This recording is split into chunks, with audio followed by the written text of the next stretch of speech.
Ene jule kalo tile tan fila san ba fila ani mugan ni kelen aw minnu bɛ kan filɛ Mali kɔnɔ ani Mali kɔ kan an ka bɔlɔnɔ kannaw la an b'aw fo aw sigiyɔrɔ la nin ye bamanankan kunnafoni suru waati selen Mali kibaru jabaranin kan aw bisimila. Niger jamana kuntigi Mohamed Bazoum ye kunnafoni di lajɛ min kɛ jumadon jule kalo tile 9 san ba fila ani mugan ni kelen Paris Faransi faaba la a ye kuma dɔ fɔ min ma taa maliden caman dimi sira fɛ a y'a jira ko diɲɛ tɛ se ka kɛ n'a ye cogo si la sɔrɔdasiw ka to fanga la Mali kɔnɔ ka sɔrɔ u ka ɲi kɛlɛda la ka tɛmɛ fanga kan ko kolonɛliw tɛ se ka to minisiriyaw ni jamana kuntigiyaw la ka kɛlɛ to u ka jamana kɔnɔ ko n'olu tora fanga la jɔnni bɛna taa kɛlɛ kɛ u nɔ la Mohamed Bazoum ko kɔlɔsiliw y'a jira ni kɛlɛ tiɲɛna sɔrɔdasiw bolo tuma o tuma kɛlɛda la Mali kɔnɔ u bɛ segin ka na fanga dafiri kɛ k'u cogo fanga la ko u ɲɔgɔnna fila de kɛra Mali kɔnɔ san ba fila ani tan ni fila ani san ba fila ani mugan Mohamed Bazoum ko o ye waleya ye diɲɛ tɛ se ka kɛ ni min ye o ye Mali kɔkanko ni diɲɛ tɔnbaw cɛ ko ɲɛnabɔ minisiri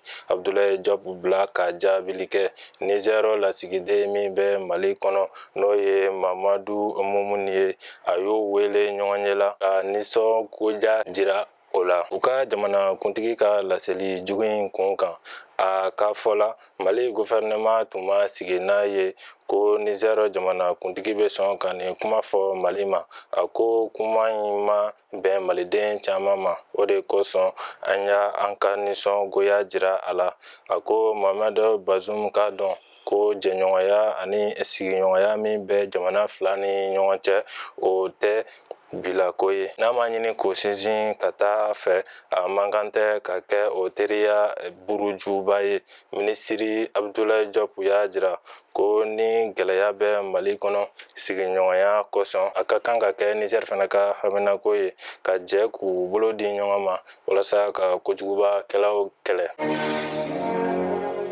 Ɲinan seliba ye jule kalo tile 20 ye Mali kɔnɔ diinɛ ko minisiri ye laseli kɛ ka kɛɲɛ ni Mali kalo ɲini jɛkulu ka jaabiw ye ka da Mali silamɛw tulo kan ko seliba kalo ma ye Mali fan si fɛ jumadon jule kalo tile 9 san ba fila ani mugan ni kelen o siratigɛ la a ko seliba kalo daminɛna kunu kari jule kalo tile 11 san ba fila ani mugan ni kelen o la seliba ye tarata ye jule kalo tile 20 san ba fila ani mugan ni kelen jamana fan bɛɛ. Farikolo ɲɛnajɛ kibaruyaw la an b'aw ladɔnniya ko Stade Malien kɛra Mali ntolantantɔ ŋana ye Stade Malien ye Mali ka san ba fila ni mugan ni kelen ntolantan ŋanaya sɔrɔ sibiridon jule kalo tile 10 san ba fila ani mugan ni kelen a ye Real gosi ni 2-0 ye Modibo Keita tɔgɔla farikolo ɲɛnajɛ kɛyɔrɔ la Medinakura Bamako Stade Malien ka bi fila donbaw kɛra Yakuba Dumbuya ye sanga 5nan na ani Abubakar Jara sanga 22nan na nin ye Stade Malien siɲɛ 20nan ye ka Mali ntolantantɔw ka ŋana ɲini ŋanaya ta aw bɛ nin kunnafoni bɛɛ dafalen sɔrɔ an ka farikolo ɲɛnajɛ jamukan kɔnɔ. Nin bɛ dansigi an ka bi kunnafoni la aw k'an bɛn wagati wɛrɛ la ni kɛnɛ kelen kan.